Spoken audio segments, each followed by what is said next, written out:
warahmatullahi wabarakatuh. Waalaikumsalam.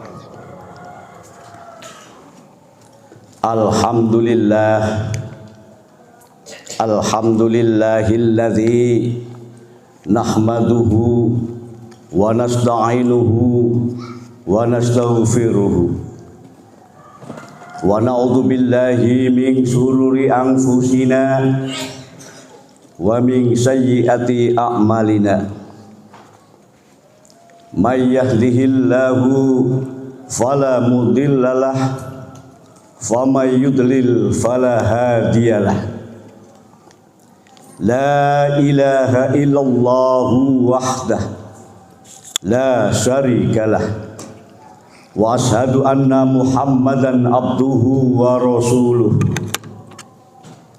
Allahumma sholli ala Muhammad wa ala alihi wa ashabihi ajmain, amma ba'd. Faya ayyuhal hadirun rahimakumullah, wa tajawwadu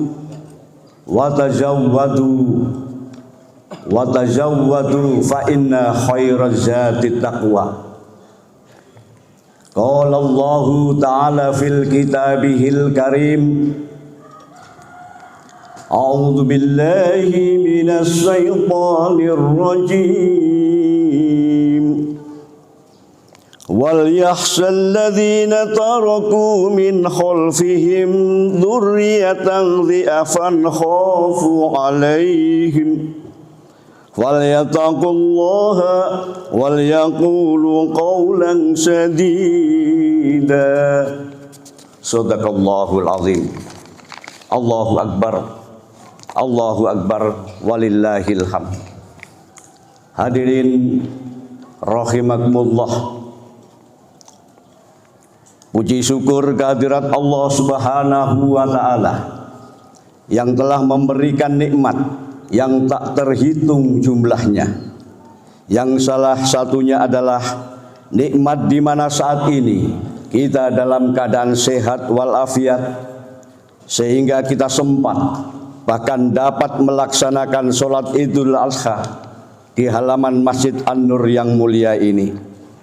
Semoga khutbah ini, semoga firman-firman Allah yang tersampaikan melalui mimbar ini menjadi An-Nur, yakni menjadi cahaya yang menerangi langkah kita dalam mencapai keridhaan Allah Subhanahu wa ta'ala.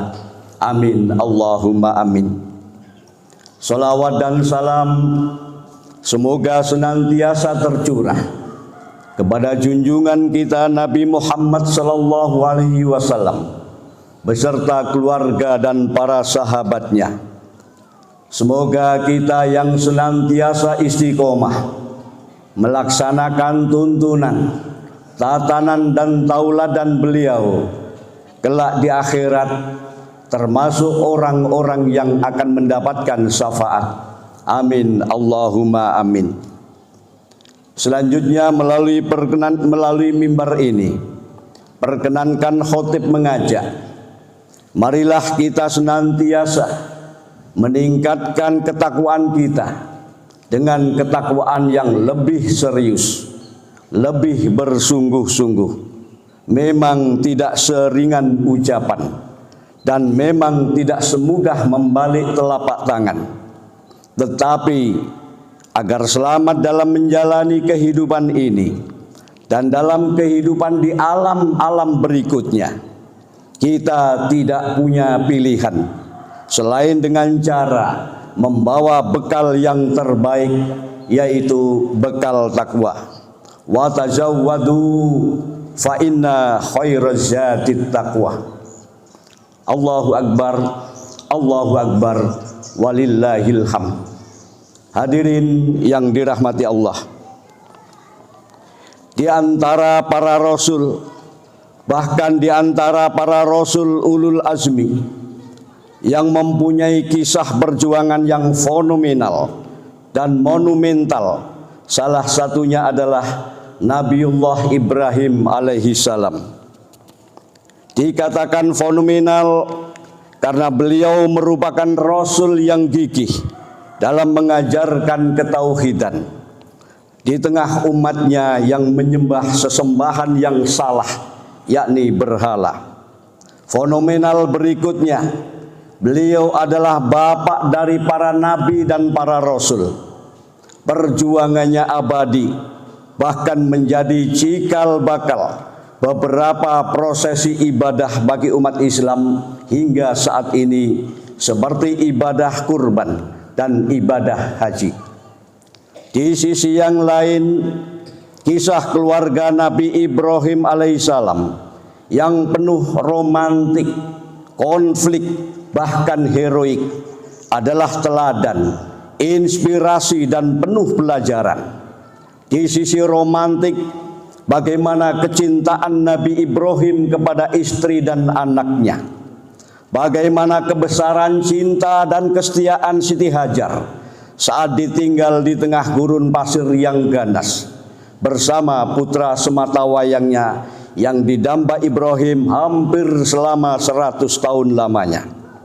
Namun demikian, kisah perjuangan Nabi Ibrahim juga tak luput dari konflik, antara lain menghadapi kecemburuan istri pertamanya, yakni Siti Sarah yang mandul, konflik dengan ayahnya yang notabene adalah pembuat patung sesembahan atau berhala, dan bagaimana Nabi Ibrahim alaihissalam berkonflik dengan Raja Namrud yang menyebabkan Nabi Ibrahim dihukum dengan cara dibakar hidup-hidup.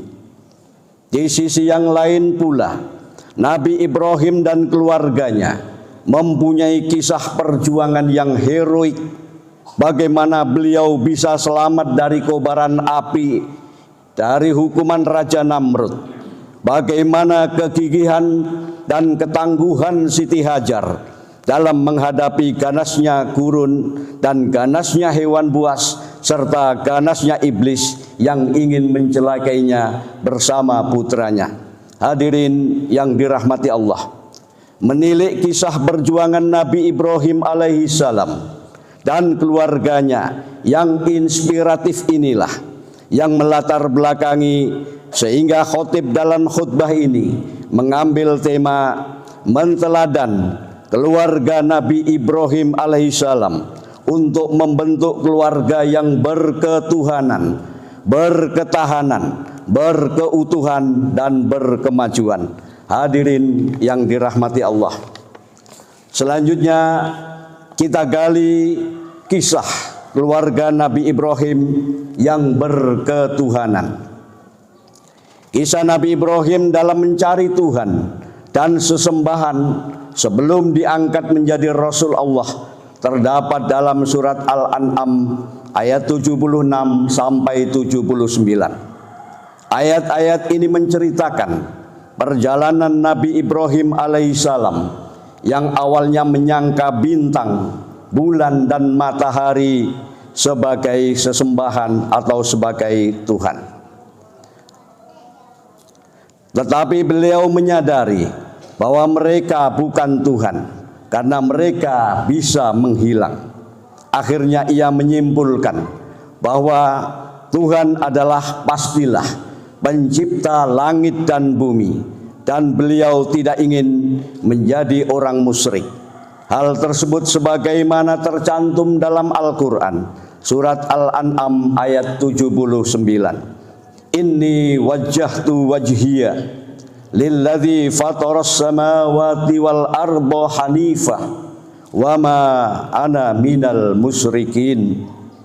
Sesungguhnya aku menghadapkan diriku kepada Rob yang menciptakan langit dan bumi dengan cenderung kepada agama yang benar, dan aku bukanlah termasuk orang-orang yang mempersekutukan Tuhan. Setelah memperoleh hidayah, Nabi Ibrahim pun menemukan Tuhan selama ini yang dicarinya. Dialah Allah Subhanahu wa Ta'ala, Tuhan yang menciptakan seluruh makhluk, termasuk binatang, bintang, bulan, matahari, bahkan dirinya sendiri. Namun demikian, masih ada sedikit keraguan dalam diri Nabi Ibrahim. beliau berusaha menghilangkan keraguan itu dengan cara memohon kepada Allah Subhanahu wa Ta'ala agar diperlihatkan kepadanya bagaimana Allah menghidupkan kembali makhluk-makhluk yang sudah mati, dan alhamdulillah Allah pun mengabulkannya. Hal ini sebagaimana dikisahkan dalam Al-Quran surat Al-Baqarah ayat 260. Maka hilanglah keraguan Nabi Ibrahim, dan Nabi Ibrahim semakin mantap bahwa dirinya telah menemukan Tuhan sebagai sesembahan yang benar. Lalu beliau berseru kepada umatnya dan menyembah Allah dan bertakwa kepadanya. Hadirin yang dirahmati Allah, dari kisah-kisah di atas hendaknya kita dapat menggali dan mengambil hikmah untuk kita implementasikan dalam keluarga, bahwa anggota keluarga kita yang sudah berketuhanan ini kepada Tuhan yang benar, dan hendaknya setiap keluarga waspada dan menjaga, khususnya anak-anak kita, agar sampai tidak salah Tuhan dan salah sembah. Dengan kewaspadaan ini merupakan benteng yang kuat dari misi-misi pemurtadan yang akhir-akhir ini masif terlaksana. Dan inilah yang khotib katakan sebagai keluarga yang berketuhanan. Allahu Akbar, Allahu Akbar, walillahil hamd. Hadirin yang dirahmati Allah, selanjutnya kita gali kisah keluarga Nabi Ibrahim yang berketahanan untuk kita teladani dalam kehidupan keluarga. Karena untuk memenuhi perintah Allah Subhanahu wa Ta'ala, Nabi Ibrahim alaihissalam dengan terpaksa meninggalkan istri dan putranya di tengah gurun pasir dan memohon agar Allah melindungi putranya. Hal ini diabadikan dalam Al-Quran surat As-Saffat ayat 99 sampai 100. Wa qala inni dzahibun ila rabbi sayahdin rabbi habli minas sholihin. Dan Ibrahim berkata, sesungguhnya aku pergi menghadap kepada Tuhanku, dan Dia akan memberi petunjuk kepadaku. Ya Tuhanku, anugerahkanlah kepadaku seorang anak yang termasuk orang-orang soleh. Sebelum meninggalkan istri dan putranya, Nabi Ibrahim alaihissalam berdoa sebagaimana diabadikan dalam Al-Quran surat Ibrahim ayat 37. A'udzu billahi minasy syaithanir rajim.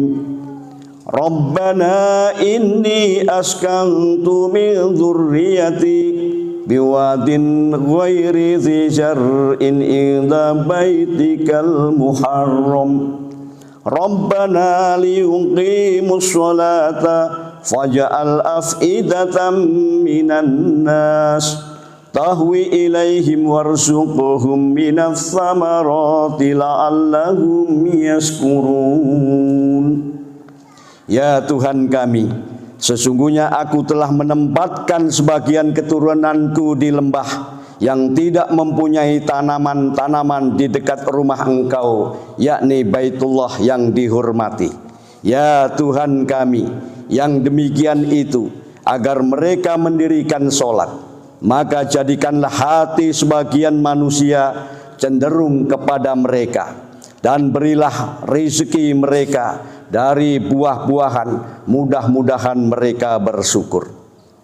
Sepeninggal Nabi Ibrahim, Siti Hajar dan putranya harus menjalani kehidupan di tengah gurun pasir yang ganas.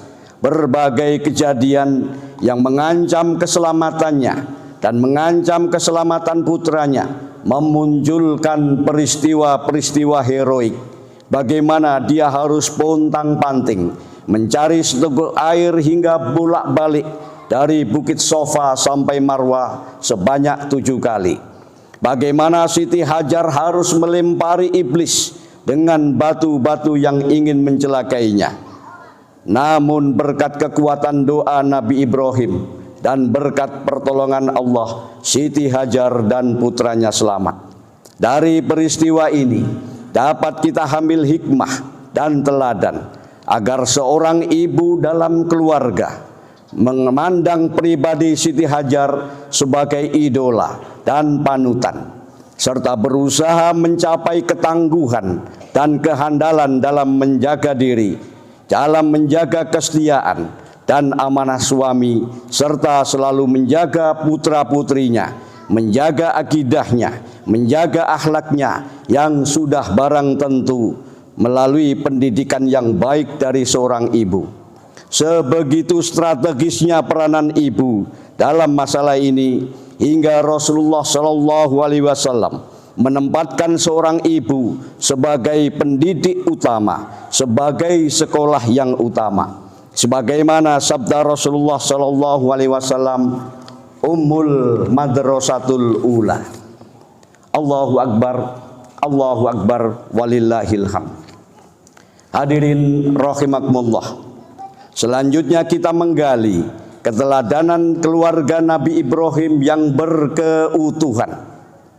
Sebagaimana yang sudah umum diketahui bahwa pernikahan Nabi Ibrahim alaihissalam dengan Siti Sarah hingga di usia senja belum dikaruniai seorang anak.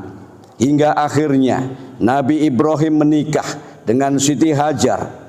Kecemburuan Siti Sarah tampak ketika Siti Hajar mengandung dan melahirkan seorang putra, yakni Ismail alaihi salam. Namun Nabi Ibrahim adalah seorang Rasul yang diberi hujjah. Nabi Ibrahim juga Khalilullah, yakni kekasih Allah karena kedekatan dan kesetiaannya kepada perintah-perintah Allah. Doanya selalu dikabulkan Allah, dan di antara doa Nabi Ibrahim alaihissalam untuk keharmonisan rumah tangganya, sebagaimana tercantum dalam Al-Quran surat Ibrahim ayat 38 sampai 39, yang artinya, ya Tuhan kami, sesungguhnya Engkau mengetahui apa yang kami sembunyikan dan apa yang kami lahirkan, dan tidak ada suatu pun yang tersembunyi bagi Allah, baik yang ada di bumi maupun yang ada di langit. Segala puji bagi Allah yang telah menganugerahkan kepadaku di hari tuaku ini Ismail dan Ishak.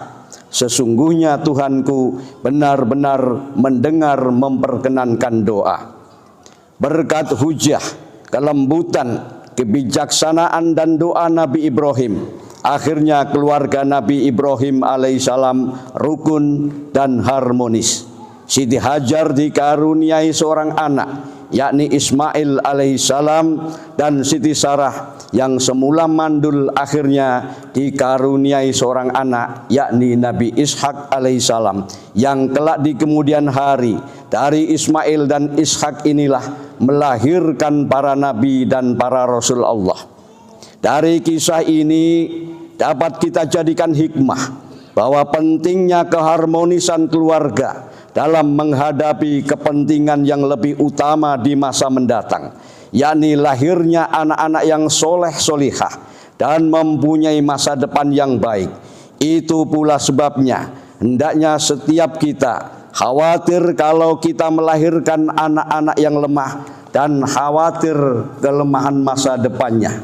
Allah Subhanahu wa Ta'ala mengingatkan akan hal ini sebagaimana firman Allah dalam surat An-Nisa ayat 9. Wal yakhshalladzina law taraku min khalfihim dzurriyyatan dhi'afan khafu 'alaihim falyattaqullaha wal yaqulu qawlan sadida.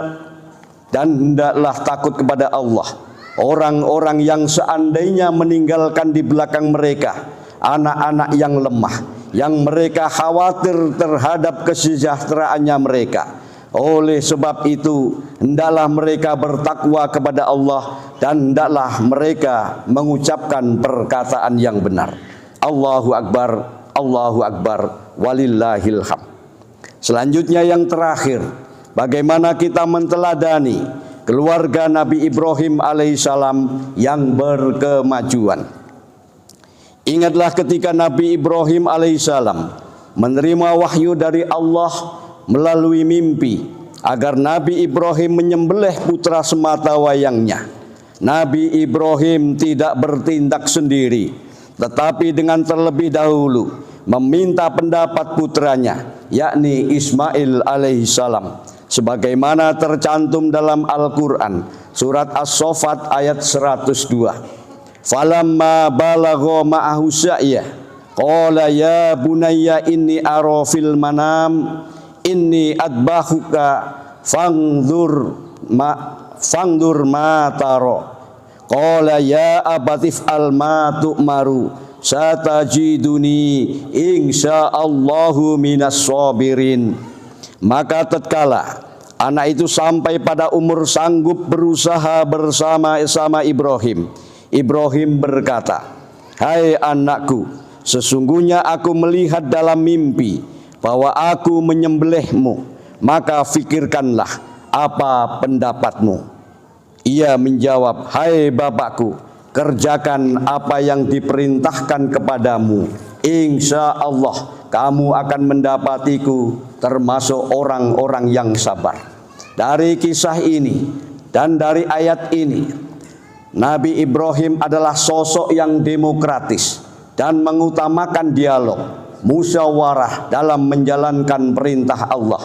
Dan ini merupakan contoh nyata bahwa keluarga Nabi Ibrahim menanamkan dasar sikap demokratis sekaligus dasar-dasar berkemajuan.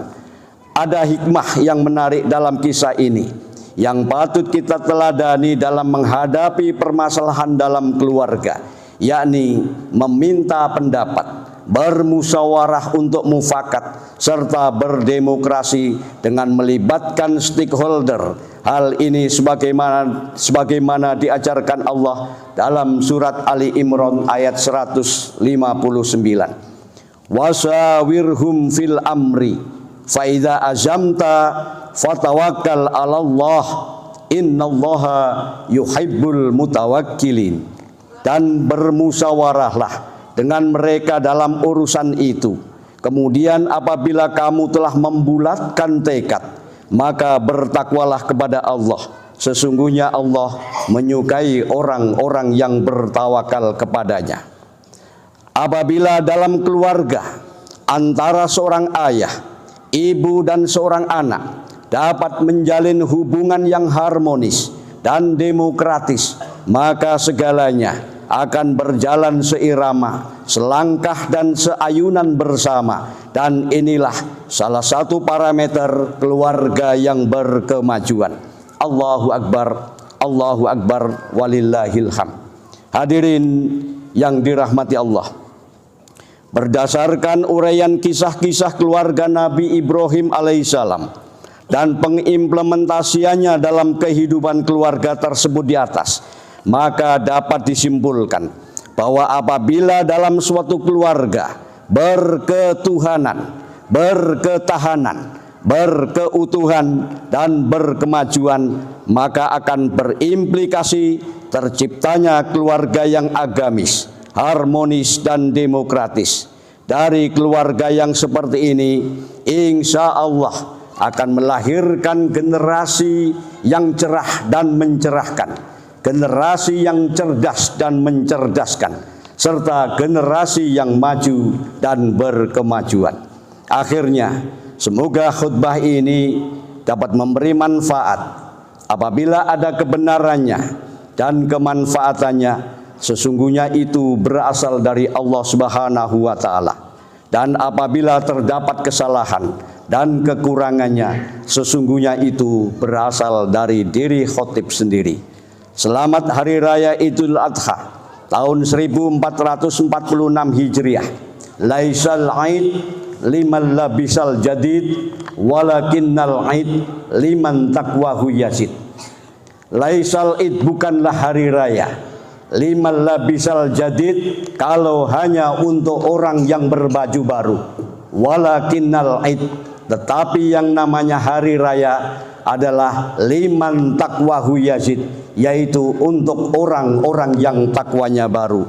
Aqulu qauli hadza wastaghfiruh innahu huwal ghafurur rahim. Allahumma ighfir lil muslimina wal muslimat wal mu'minina wal mu'minat al ahya'i minhum wal amwat innaka sami'un qaribun mujibud da'wat ya qadiyal hajat. Allahumma ighfir lana wa li ikhwanina alladhina sabaquna bil iman wa la taj'al fi qulubina ghillan lil ladzina amanu innaka antar raufur rahim. Ya Allah yang Maha Pengampun, saat ini kami jamaah sholat Idul Adha di pagi ini bersimpuh di hadapan-Mu ya Allah untuk memohon ridho-Mu dan untuk memohon ampunan-Mu ya Allah. Ya Allah, ampunilah segala kesalahan kami, ampunilah segala dosa kami dan kekhilafan kami, baik yang kami sengaja maupun yang tidak kami sengaja, baik kesalahan yang besar maupun kesalahan sekecil apapun ya Allah ya Ghafar. Ya Allah yang Maha Pengasih dan Penyayang, jadikanlah kami, keluarga kami, anak-anak kami sebagai keluarga yang senantiasa istiqomah di jalan-Mu ya Allah, serta jadikan anak-anak kami anak yang soleh dan solihah, anak yang sehat dan anak yang bermasa depan yang baik dengan keberkahan-Mu dan dengan ridho-Mu ya Allah. Ya Allah yang Maha Besar, terimalah ibadah kami dan terimalah ibadah kurban saudara-saudara kami, dan jadikan ibadah kurban tersebut sebagai sarana untuk mendekatkan diri kepadamu yang sedekat-dekatnya ya Allah. Ya Allah yang Maha Kuasa, banyak di antara saudara-saudara kami yang saat ini telah berada di tanah suci untuk menunaikan ibadah haji. Berikan kepada mereka perlindungan, mudahkanlah segala urusan mereka, dan berikan kepada mereka keselamatan hingga mereka tiba kembali di rumah, serta jadikan ibadah haji mereka haji yang mabrur ya Allah. Rabbana taqabbal minna innaka antas sami'ud du'a. Rabbana taqabbal minna innaka antas sami'ud du'a. Rabbana taqabbal minna innaka antas sami'ud du'a wa tub alaina innaka antat tawwabur rahim. Walhamdulillahi rabbil alamin. Wassalamualaikum warahmatullahi wabarakatuh.